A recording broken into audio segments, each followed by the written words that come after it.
Hello everyone. चलिए आज हम लोग फिजिक्स से आंतरिक पर्सनालिटी फिर एक बार सॉल्व करते हैं। हम देखते हैं, जैसे मान लो एक क्वेश्चन हमारे पास है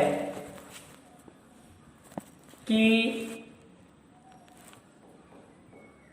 कोई वस्तु 20 सेंटीमीटर की दूरी पर या कोई वस्तु किसी दर्पण से, ऐसा लिखो, कोई वस्तु किसी दर्पण से 20 सेंटीमीटर की दूरी पर रखी गई है, जिसका प्रतिबिंब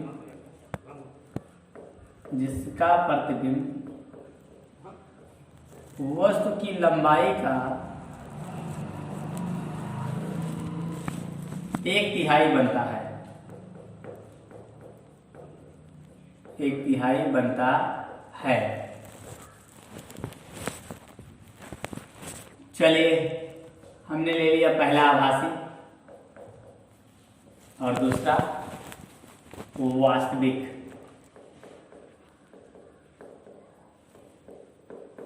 दोनों स्थितियों में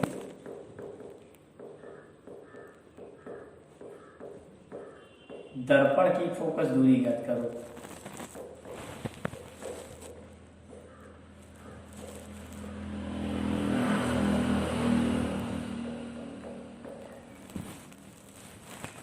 आइए देखते हैं, अगर इस तरह से क्वेश्चन है तो वैसे इस तरह से क्वेश्चन बनाना आसान होता है, और जो किताब में दे रखा होता है तो एक ही तरह का दे रखा होता है। ये प्रतिबिंब के बारे में बता देता है कि वास्तविक है या आभासी है। तो यहाँ से हमको क्लियर हो जाता है, अगर वास्तविक होता है तो हम जान जाते हैं कि हमारा अवतल दर्पण होगा, और अगर वह आभासी होता है तो हम जान जाते हैं कि हमारा उत्तल दर्पण होगा। क्योंकि हमने ये देखा है कि उत्तल दर्पण जो होता है ना, सिर्फ और सिर्फ आभासी और सीधा प्रतिबिंब देता है, और अवतल दर्पण सिर्फ एक कंडीशन में। और लेकिन देखिए, उत्तल दर्पण सीधा आभासी और छोटा देता है, उत्तल दर्पण सिर्फ एक सिचुएशन में सीधा देता है, लेकिन वो बड़ा होता है। अब यहाँ दो बातें हो रही हैं कि एक मतलब 1/3 प्रतिबिंब जो है बनता है। जैसे कि वस्तु अगर जो है इतना बड़ा है तो इसका 1/3 हिस्सा, मतलब ऐसे 3 टुकड़ों में इसको बराबर बराबर काट दो, ठीक, जो एक हिस्सा बनना हो उतना बड़ा प्रतिबिंब बनना है। यानी वस्तु जो है बहुत बड़ा है और इमेज बहुत छोटा बनना है। तो वैसे तो इस तरह से क्वेश्चन आपको नहीं मिलता है, सिर्फ एक ही के बारे में रहेगा। यहाँ प्रतिबिंब में एक ही दे रखा होगा, चाहे आभासी दे रखा होगा चाहे वास्तविक दे रखा होगा। अगर आभासी या वास्तविक दे रखा होता तो आसानी से निकल जाता है, लेकिन अब इसमें चूंकि मैंने दोनों कर लिया तो दोनों के लिए हम क्या करेंगे कि दोनों के लिए हम फोकस दूरी निकालेंगे। तो इससे हमको ज्ञात हो जाएगा कि ये दर्पण हमारा कौन सा है।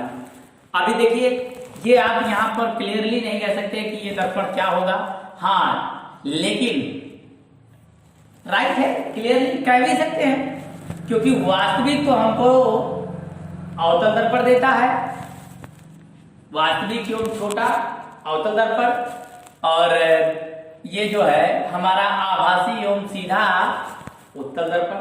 ठीक, तो क्लियर ये भी हो गया, ऐसे भी क्लियर हो गया, कोई बात नहीं। चलिए देखते हैं जो दे रखा है उसके बारे में देखते हैं। कोई वस्तु किसी दर्पण से 20 सेंटीमीटर की दूरी पर, सपोज कर लो, इमेजिन कोई वस्तु है जो 20 सेंटीमीटर की दूरी पर रखी गई है, अच्छा की दूरी पर रखी गई है, जिसका प्रतिबिंब वस्तु की लंबाई का 1/3 बनता है। प्रतिबिंब कितना बनता है? 1/3, यानी I/O जो आपका होगा वो 1/3 होगा। O माने क्या होता है? Height of object. Height of object क्या है? 3। I मतलब होता है height of image. Height of image का मतलब क्या हो गया? 1। यानी प्रतिबिंब अगर 3 सेंटीमीटर साइज का है तो इमेज आपको 1 सेंटीमीटर साइज का बन रहा है, ये वाली बात है। तो प्रतिबिंब छोटा हो रहा है ना वस्तु से। अब देखिए और कुछ इसमें देने रखा है, तो हमको क्या क्या रखा है कि दोनों कंडीशन में दर्पण की फोकस दूरी निकालना है। तो आइए देखते हैं दोनों सिचुएशन में दर्पण की फोकस दूरी निकालते हैं। तो पहला सिचुएशन यहाँ लिखेंगे फॉर द फर्स्ट कंडीशन, यानी कि आभासी के लिए ऐसा आप लिख सकते हैं, आभासी के लिए। तो जब आभासी के लिए आप लिखेंगे तो फार्मूला आपका होता है m बराबर I/O या फिर -b/u। तो m की जगह पर आपको कुछ रखना नहीं है, ये I/O है तो I/O का मान लिख दीजिए 1/3, माइनस b का मान मालूम नहीं, एंड u का मान हमारे पास माइनस का 20 है। ये माइनस से माइनस चला गया। अब देखिए यहाँ हमारे पास क्या रह गया, यहाँ रह गया हमारे पास 1/3 और ये b/20, इसका इसमें 3b बराबर 20 या फिर b बराबर 20, ये इधर आया तो /3 सेंटीमीटर। हमको u का मान मिल गया, b का मान मिल गया, तो f का मान तो हम इजीली फाइंड कर सकते हैं ना, f बराबर मालूम नहीं, फार्मूला लगाते हैं 1/f बराबर 1/u प्लस 1/b। अभी f का मान तो हमको मालूम नहीं है, u का मान हमने रख लिया 20 सेंटीमीटर और b का मान ये 20/3। अब ये ऊपर चला गया तो 1/f जैसे का तैसे, ये -1/, और ये 3, ये 20। अभी क्या करेंगे हम, फिर देखते हैं 1/f बराबर 20 का लासा 20 हो जाएगा हमारा। अभी ये -1 तो -1, 3 तो 3, 1/f बराबर इसमें से घटा तो 2/20 काट दिया 1/10, यानी 1/f बराबर क्या हो गया 1/10, या फिर ये बराबर हो गया हमारा 10 सेंटीमीटर। यानी कि जब प्रतिबिंब आभासी होगा, छोटा होगा, तो दर्पण उत्तल होगा, क्योंकि फोकस दूरी नेचर ऑफ फोकस क्या आया, प्लस आया। तो जब नेचर ऑफ फोकस प्लस होता है तो इससे हमें ज्ञात होता है कि ये हमारा उत्तल दर्पण है। अब आइए दूसरा कंडीशन देखते हैं फॉर द सेकेंड सिचुएशन, यानी कि द्वितीय स्थिति के लिए,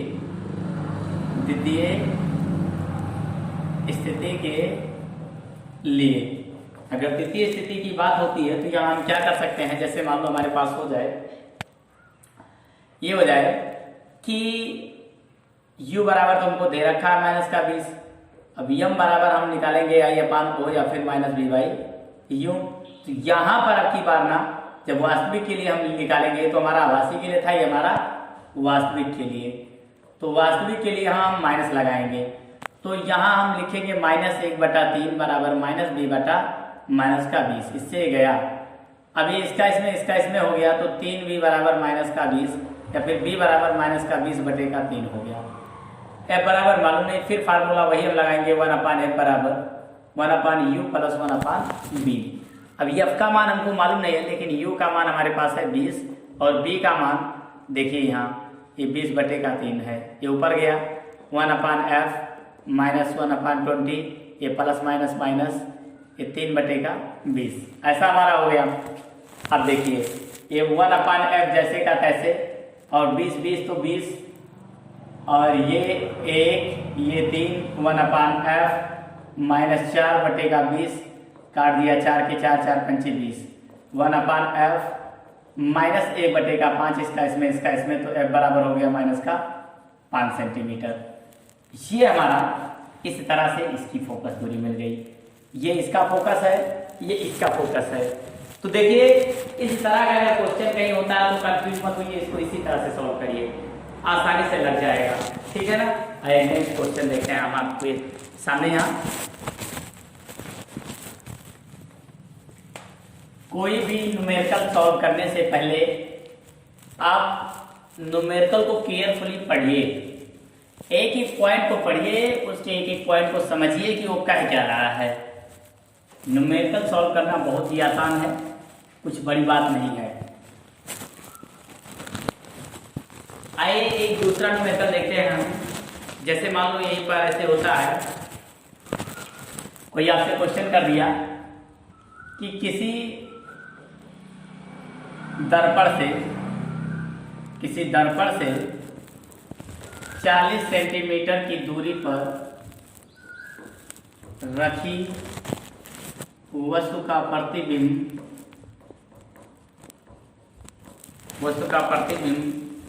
2 गुना बड़ा बनता है। पहला आभासी, दूसरा वास्तविक। दोनों दशाओं में दर्पण की फोकस दूरी ज्ञात करो। दोनों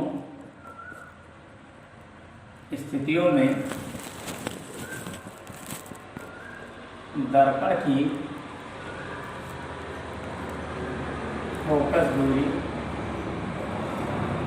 ज्ञात करो। चलिए देखते हैं। अच्छा, एक बात ये जान लीजिए, पहली बात जो कह रहा हूं,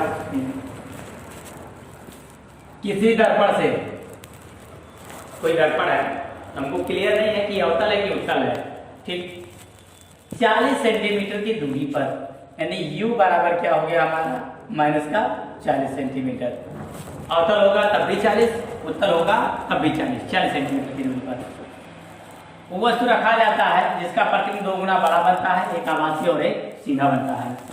तो देखिए यहाँ पर मैग्निफिकेशन जो है वो 2 गुना है, यानी कि हम m बराबर जो लेंगे, एक बार +2 लेंगे और एक बार -2 लेंगे। ये हमारा आभासी के लिए होगा और ये हमारा वास्तविक के लिए होगा, ठीक।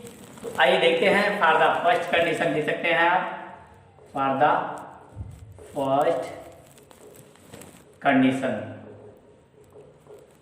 पहली दशा के लिए, प्रथम स्थिति के लिए आप यहां लिखेंगे m बराबर I/O या फिर -b/u।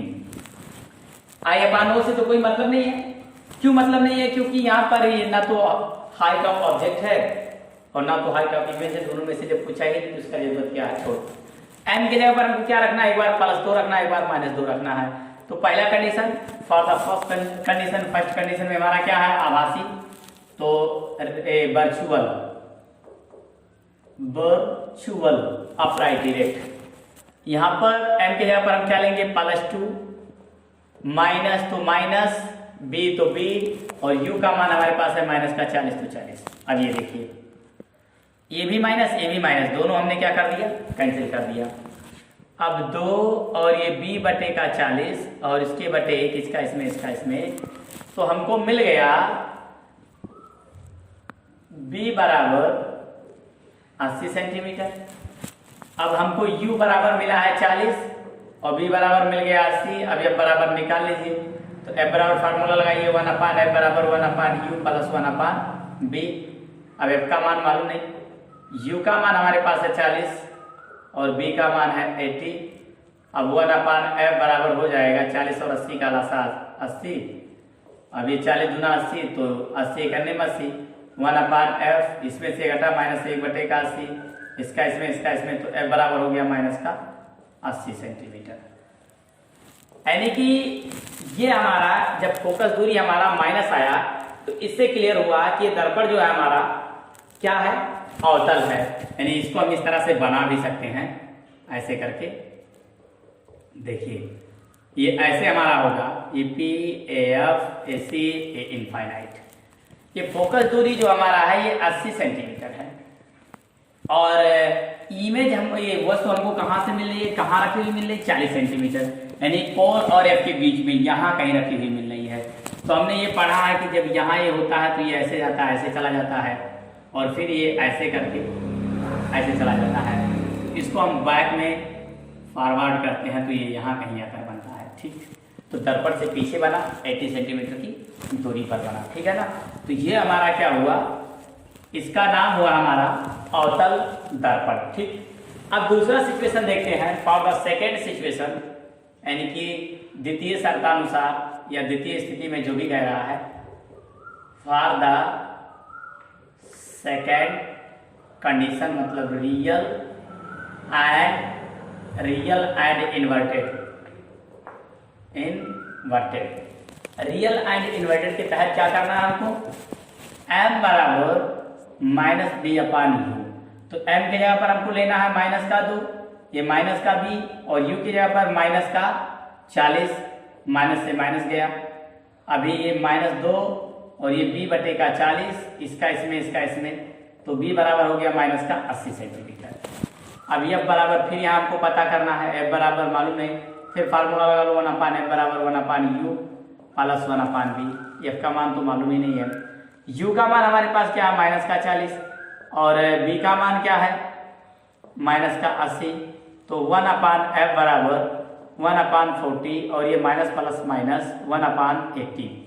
ठीक, अभी इधर फिर हम देखते हैं तो क्या हो जाएगा 1/f बराबर 40 80 का लासा फिर 80 और ये यानी कि 40 गुना 80 तो 1 गुना 2 और ये 1 1/f बराबर हमारा हो गया 2 और 1 3, ये 80 तो 80 3 के 3 दूना 6 बच गया तो इधर आया 20 3 6 18 .3 6 18 ऐसे मतलब कटेगा नहीं तो 1/f बराबर हमने कर दिया -1 बटेगा 26.7 इसका इसमें यानी कि यह बराबर हो गया -26.7 सेंटीमीटर। अब की बार तो देखिए अब की बार ये हमको कैसे मिलेगा जब दूसरे सिचुएशन में हम रखेंगे। ये तो पहला सिचुएशन हमारा हो गया। अब हमने कैसे देखा कि आपको ये इमेज जो मिली ये बाइक मिली, ये मिरर के बाइक मिली और ये हमारा आभासी मिला। अब दूसरी सिचुएशन की जब बात करते हैं हम, दूसरी सिचुएशन पे ये जो बनाया गया इसको हम कहाँ रखेंगे, कैसे रखेंगे ये देखते हैं हम। देखिए फिर हमको अवतल दर्पण ही मिला क्योंकि इसका फोकस दूरी क्या आया माइनस आया। और जायज सी बात आपको तो पता है कि मैंने क्या कहा है कि जो उत्तल दर्पण होगा ना इमेज छोटा देगा बड़ा नहीं देगा, तो 2 गुना बड़ा प्रतिबिंब है तो बड़ा जब है तो अवतल ही होगा ना। छोटा होता जब ये होता कि छोटा है तब उत्तल की संभावना होती। अब ये जब हमारा बड़ा है तो उत्तल का तो कोई चांस ही नहीं है। और ये आभासी के लिए तो अवतल आया, वास्तविक के लिए भी अवतल आएगा क्योंकि उत्तल तो सिर्फ एक तरह का प्रतिबिंब देता है, निश्चित रहो कोई दिक्कत नहीं है। ये पोल AF AC इनफाइनाइट। अभी यहाँ हमको क्या करना है, ये हमारा ये मिल गया 26.7 सेंटीमीटर। अच्छा अगर ये हमारा 26.7 सेंटीमीटर है तो ये कितना होगा 52 यानी 52 से एवं होगा 53 मान लो 53 पॉइंट जो भी हो समथिंग करके। ठीक, ये इतना हमारा होगा, ठीक है ना। अब ये इतना 53 पॉइंट से जो भी हो 4 हो। अच्छा क्योंकि इसका ये 2 गुना होता है, इसका 2 में गुणा कर दो, सीधी सी बात है। 7 गुना 14 6 गुना 12 1 13 और 2 गुना 4 1 5 53.4 सेंटीमीटर ये हमारा हो जाएगा। अच्छा एक बात देखो तो वस्तु कहाँ रखा जा रहा है, वस्तु 40 सेंटीमीटर की दूरी पर रखा जा रहा है तो इसका मतलब वस्तु कहाँ होगा यानी कि C और F के बीच होगा। और जब वस्तु C और F के बीच में होता है तो आपको पता है कि ये कैसे क्या होता है, बताया गया। एक किरण ऐसे चली, ये ऐसे गई, ठीक, और एक किरण हम क्या करते हैं इसे फोकस से पास करवाते हैं, ये ऐसे जाती है। तो ये मीट कहाँ कर रही है, ये यहाँ पर मीट कर रही है यानी कि C और इनफाइनाइट के बीच में मीट कर रही है। और बन कैसा रहा है, ये प्रिंसिपल एक्सिस के नीचे है तो ये क्या बन रहा है उल्टा बन रहा है। जैसे ये हमारा B, अभी ये हमारा B और ये हमारा ये हो गया। मैंने ये भी बताया कि कोई भी चीज अगर प्रिंसिपल एक्सिस के नीचे होता है तो माइनस होता है, ऊपर होता है तो प्लस होता है, ऊपर तो सीधा नीचे तो उल्टा। प्रिंसिपल एक्सिस पर मतलब इस रेखा पर अगर कुछ है तो ये सीधा है, अगर इसके नीचे कुछ है तो ये उल्टा है, ऊपर है तो प्लस है, नीचे है तो माइनस है। वो चाहे कोई दर्पण हो और चाहे कोई लेंस हो, इसकी फिक्र मत करना। हमेशा इन बातों को अपने माइंड में सब सेट कर लीजिए। तो देखिए इस तरह से मैंने इनको मिलकर आपको अपने तरफ से लिए रखे। अब मेरे हिसाब से जो है फिजिक्स का दर्पण से रिलेटेड जितना भी न्यूमेरिकल होना चाहिए, देखिए मैं आपकी किताब से नहीं चला, 1-2 क्वेश्चन आपकी किताब से चला हूँ, बाकी ऐसे लिखा था मैं पढ़ाता चला गया। लेकिन हाँ ये है कि जिस तरह से आपकी किताबों में होता है उसी तरह से है। अब इस वीडियो को देखिए, यदि कोई न्यूमेरिकल छूट रहा है, कोई आपको प्रॉब्लम हो रही है, किसी और न्यूमेरिकल की आपको जरूरत है तो आप नीचे कमेंट बॉक्स में कमेंट करें, मैं उस पर भी वीडियो बना दूंगा।